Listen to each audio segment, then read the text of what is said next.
Hello दोस्तों, मैं उम्मीद करता हूँ आप सभी लोग अच्छे होंगे। Welcome to my channel crystal chemistry. आज इस वीडियो में पढ़ने जा रहे हैं एनसीईआरटी क्लास 9th का पहला chapter matter in our surrounding. और आज इस वीडियो में हम देखेंगे कि मैटर क्या होता है और मैटर के जितने भी प्रॉपर्टीज़ होती हैं उन सारी प्रॉपर्टीज़ को आज इस वीडियो में हम अच्छे से समझने की कोशिश करेंगे कि मैटर एक्चुअली क्या होता है और मैटर किन से मिलकर बना होता है और जिन पार्टिकल से मैटर मिलकर बना होता है वो पार्टिकल्स की क्या क्या प्रॉपर्टी होती हैं। और उसके बाद हम पढ़ेंगे कि मैटर की कितनी स्टेट्स होती हैं, मैटर कितनी स्टेट से मिलता है और हर एक स्टेट की कुछ प्रॉपर्टीज़ होती हैं। उन सभी प्रॉपर्टी के बारे में हम पढ़ेंगे।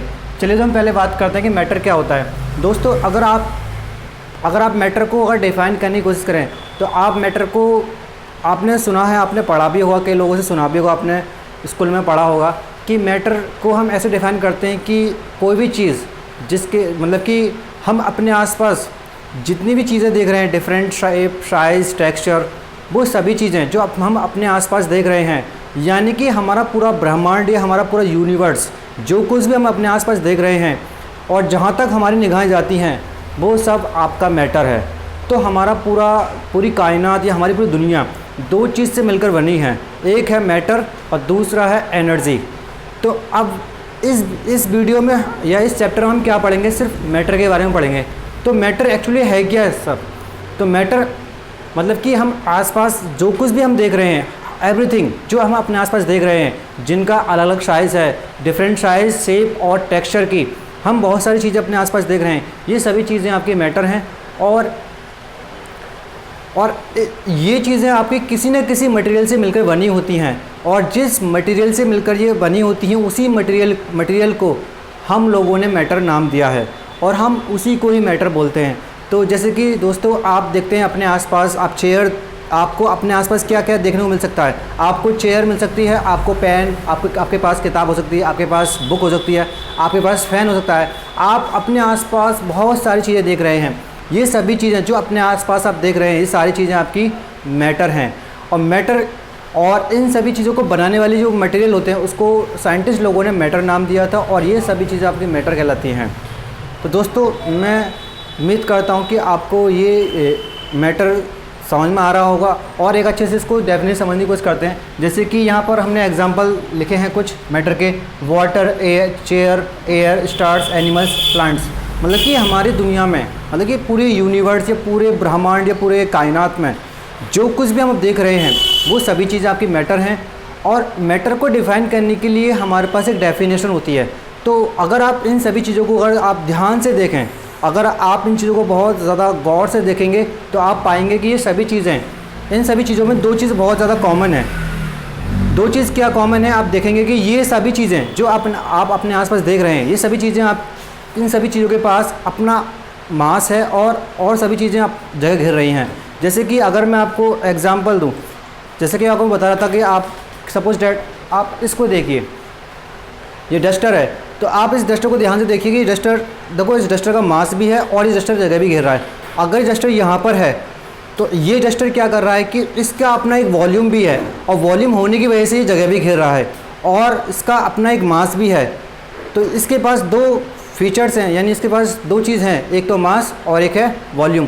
ऐसे ही हमारे आसपास जितनी भी चीज़ें हम अपने आसपास देख रहे हैं उन सभी चीज़ों के पास दो चीज़ कॉमन होती हैं, एक होता है मास और दूसरा होता है उनका वॉल्यूम। तो ज़रूर नहीं कि आपका मैटर सिर्फ जो आप देख रहे हैं वही हो, आपके मैटर बहुत छोटे भी हो सकते हैं। यानी कि आपने देखा होगा कि वाटर की ड्रॉप्स देखी हैं आपने छोटे छोटे पार्टिकल्स देखे हैं, तो वो सभी चीज़ें आपकी मैटर हैं। तो मैटर सिर्फ आपका बहुत बड़ा हो वो मैटर नहीं, मतलब कि मैटर का कोई साइज़ भी नहीं है, मतलब कि मैटर का कोई साइज़ फिक्स भी नहीं है। तो आपका मैटर बहुत छोटा भी हो सकता है और आपका मैटर बहुत बड़ा भी हो सकता है। जैसे कि अगर आप एटम, अगर आप आगे आने वाले चैप्टर में पढ़ेंगे एटम के बारे में, आप पढ़ेंगे मॉलिक्यूल्स के बारे में, आप बहुत सारे पार्टिकल्स देखते हैं अपने आसपास, आप हवाओं में बहुत सारे पार्टिकल्स देखते हैं। तो वो सभी पार्टिकल्स जो आप अपने आसपास देख रहे होते हैं वो सब कुछ सभी मैटर होते हैं। तो मैटर होने के लिए दो ही बातें आपको याद रखनी है। पहली बात यह है कि मैटर का मास होता है और मैटर जगह घेरता है।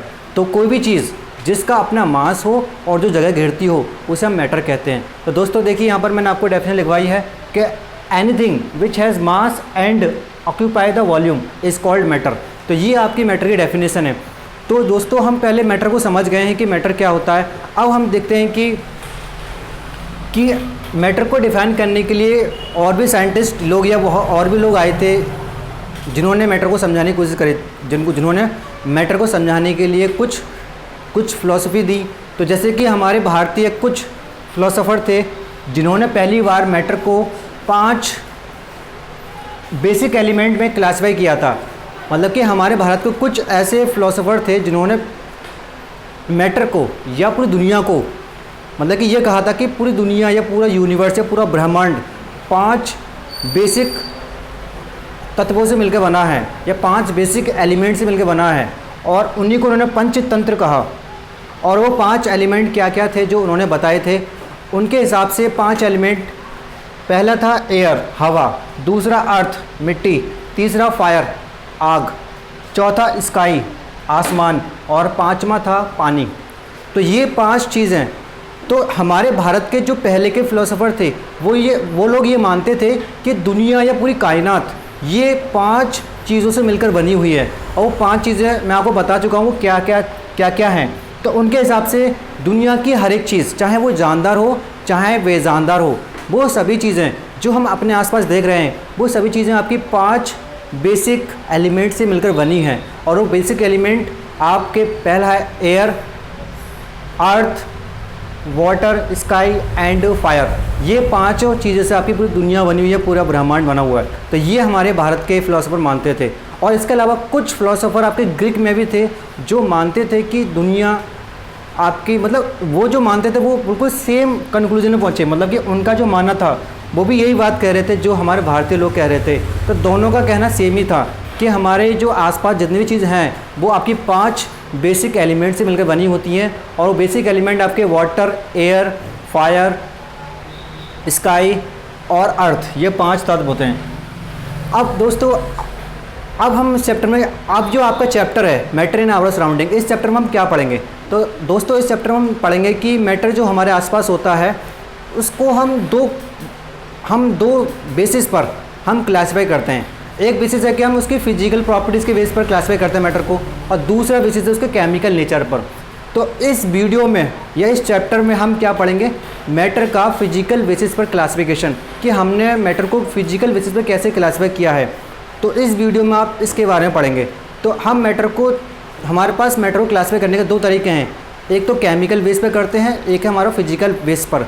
तो फिजिकल बेसिस पर जो हम मैटर की स्टडी करेंगे वो इस चैप्टर में पढ़ेंगे, मैटर इन आवर सराउंडिंग। और केमिकल बेसिस के बारे में हम अगले चैप्टर में पढ़ेंगे, जो आगे वाला चैप्टर आपका is matter around us pure, उसमें हम केमिकल बेसिस पढ़ेंगे मैटर के बारे में। तो चलिए तो हम पहले पढ़ते हैं कि फिजिकल बेसिस में हम क्या पढ़ेंगे कि based on their physical properties and chemical nature we have 2 types of classification, physical nature of matter. तो हमारा पहला जो क्लासिफिकेशन है मैटर का, तो इस चैप्टर में जो हम पढ़ेंगे मैटर के बारे में, तो हम मैटर का फिजिकल बेसिस पढ़ेंगे कि अगर फिजिकल प्रॉपर्टीज़ पढ़ेंगे मैटर की, कि मैटर की कौन कौन सी फिजिकल प्रॉपर्टीज़ होती हैं। तो ये जो चैप्टर आपका, ये आपको बताएगा कि आपके मैटर की क्या क्या फिजिकल प्रॉपर्टीज़ हो सकती हैं। तो हम इस वीडियो में या इस चैप्टर में हम मैटर की फिजिकल प्रॉपर्टी के बारे में पढ़ने वाले हैं। चलिए तो हम पहले देखते हैं कि हम इस चैप्टर में क्या क्या पढ़ेंगे। तो हम पहले पढ़ेंगे फिजिकल नेचर ऑफ मैटर। तो फिजिकल नेचर ऑफ मैटर में हम देखेंगे कि हमारे पास 2 एस्पेक्ट्स होते हैं कि matter is made up of particles और how small are these particles. तो दोस्तों हम ये देखेंगे कि हम ये पढ़ने वाले हैं कि हम देखेंगे कि जो हमारा मैटर होता है वो कैसा होता है। वो कंटिन्यूस होता है like a block, would block, या वो पार्टिकल से मिलकर बना होता है जस्ट लाइक ए सैंड। तो ये जो हम पहले साइंटिस्ट लोगों के 2 स्कूल थे, यानी 2 स्कूल ऑफ साइंटिस्ट थे। कुछ साइंटिस्ट ये मानते थे कि जो हमारा मैटर होता है वो कंटिन्यूस होता है, वो किसी पार्टिकल्स वगैरह से नहीं बनता है। लेकिन कुछ साइंटिस्ट ऐसे भी थे जो ये मानते थे कि जो हमारा मैटर होता है वो पार्टिकल से मिलकर बना होता है। लेकिन इन दोनों में से सच कौन बोल रहा था, इसका खुलासा मैं अभी आपको बताने वाला हूँ कि आप भी बताइए कि हमारे जो मैटर होते हैं वो कंटिन्यूस होते हैं या पार्टिकल से मिलकर बने होते हैं। तो आप क्या पाएंगे कि जो हमारा मैटर होता है वो पार्टिकल से मिलकर बना होता है। अगर आपको ये प्रूव करना हो कि हमारा मैटर पार्टिकल से मिलकर बना होता है, तो इसके लिए हम एक एक्टिविटी करते हैं और समझते हैं कि किस तरह से हमारा जो मैटर होता है वो पार्टिकल से मिलकर बना होता है। चलिए तो दोस्तों आगे हम देखते हैं कि फिजिकल नेचर ऑफ पार्टिकल। तो दोस्तों हम बात कर रहे थे कि हमारा जो हमारे आसपास जो कुछ हम देखते हैं वो सब मैटर होता है, और अब हम पढ़ने वाले हैं इसका फिजिकल नेचर ऑफ पार्टिकल। तो हमारा जो मैटर होता है वो पार्टिकल से मिलकर बना होता है। इस बात को किसने बताया था? तो मैं आपको भी बता रहा था कि जो साइंटिस्ट थे, 2 स्कूल ऑफ साइंटिस्ट थे जो कह रहे थे। कुछ साइंटिस्ट ये मान रहे थे कि हमारा मैटर पार्टिकल से मिलकर बना होता है, कुछ साइंटिस्ट कह रहे थे कि हमारा मैटर कंटिन्यूस होता है, किसी पार्टिकल्स वगैरह से नहीं बना होता है। तो इस बात को समझने के लिए हम क्या करते हैं, let's do an activity to understand whether our matter is made up of particle और नॉट।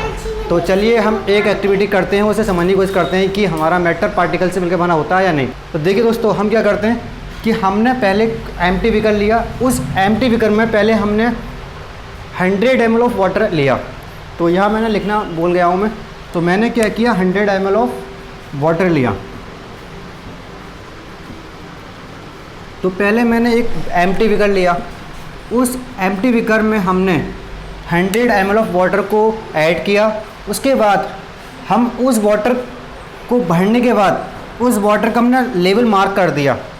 तो हमने क्या किया, पहले एम्प्टी बीकर लिया, उस बीकर के अंदर हमने 100 ml ऑफ वाटर ऐड किया, और वाटर ऐड करने के बाद हमने इस बीकर के अंदर एक मार्क कर दिया कि हमारे इस बीकर में पानी कहाँ तक भरा हुआ है, उसको हमने मार्क कर दिया, उसको वाटर लेवल मार्क कर दिया।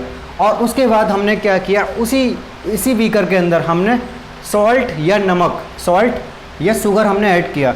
जैसे ही हमने इसमें सॉल्ट या शुगर ऐड किया और उसको ऐड करने के बाद हमने इसको अच्छे से स्टायर किया, इसको अच्छे से मिक्स किया, इसको अच्छे से हमने घुमा कर इसको अच्छे से मिक्स कर लिया। और मिक्स करने के बाद फिर हमने इसको ध्यान से ऑब्ज़र्व करा। तो हमने क्या पाया कि जो हमारा सॉल्ट था या जो हमारा शुगर था वो डिसअपियर हो जाता है।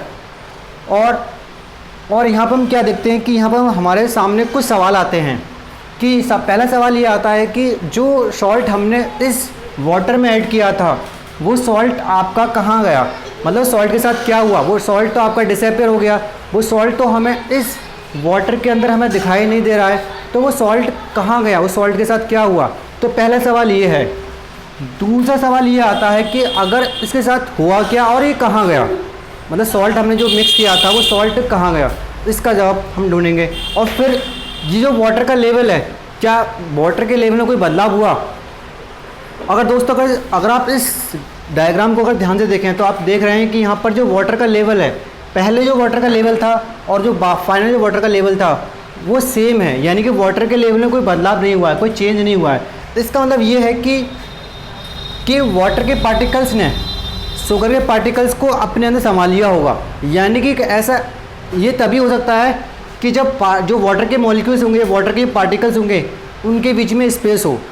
अगर वाटर के मॉलिक्यूल्स के अंदर स्पेस होगा तभी ये वाटर के मॉलिक्यूल्स सॉल्ट के मॉलिक्यूल्स को अपने अंदर समा पाएंगे, और इसलिए आपका सॉल्ट अपने अंदर संभालेंगे, और उससे क्या हुआ कि आपका वाटर लेवल चेंज नहीं होगा। तो इसमें यही हुआ कि आपका जो नमक था, आपका ही सॉल्ट था, वो वाटर के पार्टिकल्स के बीच में जो स्पेस होता है वहाँ जाकर वो चला जाता है और आपके वाटर का लेवल चेंज नहीं होता है। तो इसलिए कहा जाता है कि जो हमारा मैटर होता है वो पार्टिकल से मिलकर बना होता है। अगर ऐसा ना होता तो जो मैटर हमने बाहर से ऐड किया था, हमारा वाटर एक अलग मैटर है और सॉल्ट हमारा एक अलग मैटर है। तो हमने वाटर मैटर के अंदर में सॉल्ट मैटर को ऐड किया, तो ऐड इसलिए हो पाया क्योंकि ये जो हमारा वाटर वाला मैटर था, वाटर वाले मैटर के अंदर पार्टिकल्स होंगे और उन पार्टिकल्स के बीच में स्पेस होगा, जिस वजह से हम इस सॉल्ट को उस मैटर के अंदर, वाटर मैटर के अंदर में ऐड कर पाए, सॉल्ट मैटर को। अगर ऐसा ना होता तो ये सॉल्ट इस मैटर में यानी वाटर मैटर के अंदर मिक्स नहीं हो पाता, उसमें डिज़ोल्व नहीं हो पाता। तो डिज़ोल्व क्यों हो पा रहा है?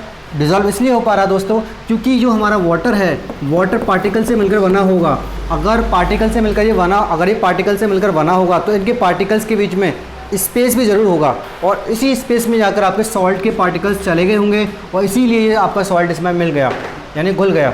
तो दोस्तों मैं उम्मीद करता हूँ कि आपको समझ में आ गया होगा कि हमारा जो मैटर होता है वो पार्टिकल से मिलकर बना होता है, कंटिन्यूस नहीं होता है। ऐसा नहीं होता कि कोई पार्टिकुलेट होता है, ना कि कंटिन्यूस होता है। तो ये सवाल हमने इस एक्टिविटी से समझा कि इस एक्टिविटी को करके हमने समझा कि जो हमारा मैटर होते हैं, जो जितने भी हम अपने आसपास मैटर देख रहे हैं, वो सभी मैटर आपके पार्टिकल से मिलकर बने होते हैं। और इसको हमने इस एक्टिविटी से प्रूव कर दिया कि हमारा जो मैटर होता है वो पार्टिकल से मिलकर बना होता है। और इसके साथ साथ हमने ये भी देखा कि जो हमारे मैटर होते हैं उन मैटर के पार्टिकल्स के बीच में स्पेस भी होता है, और उस स्पेस की होने की वजह से हम दो मैटर को आपस में मिक्स कर पाते हैं। तो मुझे उम्मीद है कि आपको सभी सवालों के जवाब मिल गए होंगे। पहला सवाल ये था कि जो हमने सॉल्ट ऐड किया था वो कहाँ गया। वो सॉल्ट आपका जो वाटर के जो मॉलिक्यूल्स थे, वाटर के जो पार्टिकल्स थे, उन पार्टिकल्स के बीच में जो स्पेस अवेलेबल था, उस स्पेस में जाकर सॉल्ट के पार्टिकल्स चले जाते हैं। जब कभी भी हम वाटर के अंदर नमक ऐड करते हैं या शुगर ऐड करते हैं, तो वाटर या शुगर के पार्टिकल्स आपके वाटर के पार्टिकल्स के बीच में जो स्पेस अवेलेबल होता है वहाँ जाकर वो सेटल हो जाते हैं, वहाँ जाकर वो वहाँ चले जाते हैं और वो अच्छे से घुल जाते हैं। तो मैं उम्मीद करता हूँ कि दोस्तों आपको ये समझ में आ गया होगा कि जितने भी हम अपने आसपास मैटर देख रहे हैं वो सभी मैटर आपके पार्टिकल से मिलकर बने होते हैं। और इस चीज़ को हमने इस एक्टिविटी से समझने की कोशिश करी कि किस तरह से हमारे जो मैटर होते हैं पार्टिकल से बने होते हैं। चाहे आप कोई भी मैटर ले लीजिए, आपके सभी मैटर, चाहे वाटर हो, चाहे चॉक हो, कुछ भी एनीथिंग जो आप अपने आसपास देख रहे हैं, वो सभी मैटर आपके पार्टिकल से मिलकर बने होते हैं। और इस बात को हमने इस एक्टिविटी से समझने की कोशिश करी थी। चलिए तो अब आगे बढ़ते हैं कि इसका दूसरा पहलू क्या होता है। हमने देख तो लिया कि मैटर हमारा पार्टिकल से मिलकर बना होता है। अगला सवाल ये आता है कि अगर ये मैटर पार्टिकल से मिलकर बने होते हैं तो ये पार्टिकल्स कितने साइज़ में कितने छोटे होते हैं या कितने बड़े होते हैं या कितने छोटे होते हैं। तो इसी सवाल का जवाब हम अभी ढूंढते हैं, अभी समझते हैं कि कैसे पार्टिकल्स बनते हैं। चलो तो दोस्तों अब देखते हैं कि जो हमारा मैटर होता है, हमने ये तो देख लिया कि हमारे मैटर पार्टिकल से मिलकर बने होते हैं। वो हम देखते हैं कि ये पार्टिकल्स साइज़ में कितने छोटे होते हैं, और क्या हम जान सकते हैं कि ये पार्टिकल साइज़ में कितने बड़े होते हैं। तो चलिए दोस्तों उसको समझने के लिए हम एक एक्टिविटी करते हैं और इस एक्टिविटी समझने की कोशिश करते हैं कि हमारे मैटर के पार्टिकल्स कितने छोटे होते हैं। दोस्तों हम क्या करते हैं, पहले एक बीकर लेते हैं और उस बीकर के अंदर हम 100 ml ऑफ वाटर भर लेते हैं। और उस वाटर में भरने के बाद हम उस वाटर के अंदर 2 या 3 क्रिस्टल ऑफ KMnO4 यानी कि 2 या 3 क्रिस्टल ऑफ पोटेशियम परमैंगनेट इस वाटर में डालते हैं। जैसे ही हम इस वाटर के अंदर 2 या 3 क्रिस्टल ऑफ पोटेशियम परमैंगनेट डालेंगे तो हम क्या देखेंगे, इस वाटर का कलर चेंज हो जाएगा, ठीक है। और फिर हम क्या करेंगे, इस 100 ml ऑफ वाटर में से हम 10 ml ऑफ वाटर निकाल लेंगे, 10 ml ऑफ सॉल्यूशन निकालेंगे टेस्ट ट्यूब के अंदर। एक टेस्ट ट्यूब लेंगे, उस टेस्ट ट्यूब में हम 10 ml ऑफ वाटर लेंगे और फिर एक हम फ्रेश वाटर लेंगे 90 ml, यानी कि यहाँ जो हमने वाटर लिया है वो 90 ml आपका फ्रेश वाटर है। यानी कि यहाँ पर जो हमने 90 ml वाटर लिया था वो फ्रेश वाटर था जिसमें कोई मिक्सचर नहीं था। फिर हमने इस 10 ml ऑफ टेस्ट ट्यूब वाले वाटर सॉल्यूशन को इस बीकर में डाल दिया। जैसे ही हम इसमें डालेंगे तो फिर से इस वाटर का कलर चेंज हो जाएगा, फिर से ये वाटर आपका कलरफुल हो जाएगा।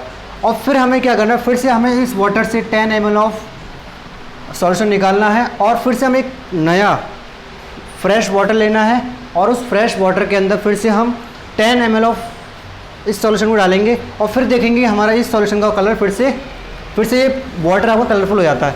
तो हम क्या देखेंगे, जैसे अब हमें यहाँ करना है क्या है कि इस एक्टिविटी को हमें और भी बीकर के साथ करना है। कम से कम हम 8 या 9 बीकर लेंगे और हर बीकर में हम एक बीकर से पानी लेंगे, एक बीकर से हम सॉल्यूशन उठाएंगे और दूसरे बीकर में डालते चले जाएंगे।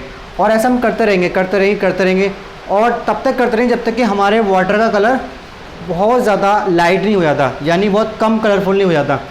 और हम पाएंगे कि जो हमारा 2 क्रिस्टल थे पोटेशियम परमैंगनेट के, 2 क्रिस्टल ऑफ पोटेशियम परमैंगनेट ने आपके 10 बीकर ऑफ वाटर को यानी कि 1000 ml ऑफ वाटर को कलर कर दिया। और ऐसा क्यों हो पाया होगा दोस्तों, आप थोड़ा सा अपने जहन पर जोर डालिए कि ऐसा क्यों हो पाया होगा। तो आप क्या देखेंगे, जो हमने जैसे हमने पहले फ्रेश वाटर लिया था, उसके बाद हमने इसमें 2-3 क्रिस्टल डाले थे उसके पोटेशियम परमैंगनेट के, उसके बाद फिर हमने नया वाटर लिया, फिर से हम फ्रेश वाटर लिया। उस फ्रेश वाटर के अंदर हमने फिर से इस सॉल्यूशन से 10 ml निकाल कर उस फ्रेश वाटर में डाला था, और फिर से हमने उस 10 ml को उसमें डालने के बाद सॉल्यूशन बनाया, और फिर से हमने 90 ml ऑफ वाटर लिया फ्रेश, और हम ऐसे लेते गए। तो हमने क्या पाया कि जो हमारे सॉल्यूशन बने वो सभी सॉल्यूशंस आपके कलरफुल थे, बट सभी का कलर थोड़ा सा फेड था, मतलब सभी बीकर्स का कलर सेम नहीं था। यानी हम ये कह सकते हैं कि सभी बीकर सॉल्यूशन का कलर सेम नहीं था, थोड़ा बहुत डिफरेंस, माइन्यूट डिफरेंस था किसी के अंदर। मतलब कि पहले बीकर के सॉल्यूशन का कलर डार्क था, उसके बाद थोड़ा सा और फेड हुआ, उसके बाद और फेड हुआ, फेड होता चला गया, और एक टाइम ऐसा आया कि आपका सॉल्यूशन बिल्कुल कलरलेस हो गया। तो आप इस एक्टिविटी से क्या समझ पा रहे हैं? तो दोस्तों, इस एक्टिविटी से हमें ये समझ में आ रहा है कि आपके 2 क्रिस्टल ऑफ पोटेशियम परमैंगनेट ने आपके 1 लीटर ऑफ वाटर को कलर कर दिया। ऐसा कैसे हो पाया होगा? दोस्तों, आप ज़रा सोचिए कि आपके 1 या 2 क्रिस्टल ऑफ पोटेशियम परमैंगनेट ने आपके 1 लीटर ऑफ वाटर को कलर कर दिया। ऐसा इसलिए हो पाया होगा क्योंकि इस 1 क्रिस्टल के अंदर आपके करोड़ों पार्टिकल्स होंगे। यानी कि आपके जो 1 या 2 क्रिस्टल्स हैं, यानी कि अगर एक क्रिस्टल ऑफ पोटेशियम परमैंगनेट के अंदर करोड़ों पार्टिकल्स होंगे, और जो डाइल्यूशन करने पर डिवाइड होते गए होंगे, और उन्होंने सभी, और जितना हम पानी में उनको ऐड करते चले जा रहे थे, वैसे वैसे वो डिवाइड होते जा रहे थे और पानी आपका कलरफुल होता जा रहा था। तो इससे ये समझ में आया कि आपका जो मैटर के पार्टिकल्स होते हैं वो बहुत ज़्यादा छोटे होते हैं। इस बात को हम इस चीज़ से अंदाज़ा लगा सकते हैं कि जब आपकी एक क्रिस्टल आपकी 1 लीटर ऑफ वाटर को कलर कर सकता है, तो आप सोचिए कि उस एक क्रिस्टल के अंदर पार्टिकल का नंबर कितना होगा, और कितने पार्टिकल्स उस 1 क्रिस्टल को बना रहे होंगे। तो आपके समझ में ये आ गया होगा दोस्तों कि जो हमारा जो मैटर होता है उस मैटर के पार्टिकल्स कितने छोटे होते हैं।